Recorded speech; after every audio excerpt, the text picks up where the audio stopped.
નમસ્કાર મિત્રો, શું તમને ખબર છે કે તમારું જીવન કોણ ચલાવે છે? તમે કહેશો હું જ ચલાવું છું, તમારો દિમાગ ચલાવે છે, પણ હકીકત એ છે કે તમારું જીવન તમારું અવચેતન મન ચલાવે છે. વિજ્ઞાન કહે છે કે આપણું ચેતન મન માત્ર 5% જ કામ કરે છે. એ વિચારવા, બોલવા, નિર્ણય લેવા માટે જ છે, પણ 95% જીવન નિયંત્રણ તો અવચેતન મન પાસે છે. અવચેતન મન શું કરે છે?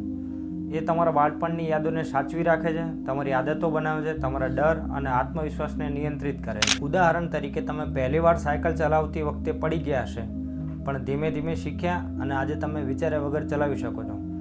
તો કેમ? કારણ કે એ કળા તમારા અવચેતન મનમાં સંગ્રહિત થઈ છે.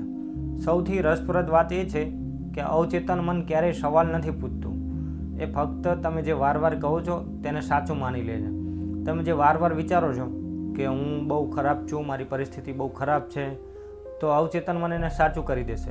પણ જો તમે કહો કે હું મજબૂત છું, હું બહુ શક્તિશાળી છું, હું બહુ સ્વસ્થ છું, તો એને હકીકતમાં બદલી નાખશે. એટલે મિત્રો, તમારા જીવનનો સાચો ડ્રાઈવર તમે નહીં, પણ તમારું અવચેતન મન છે.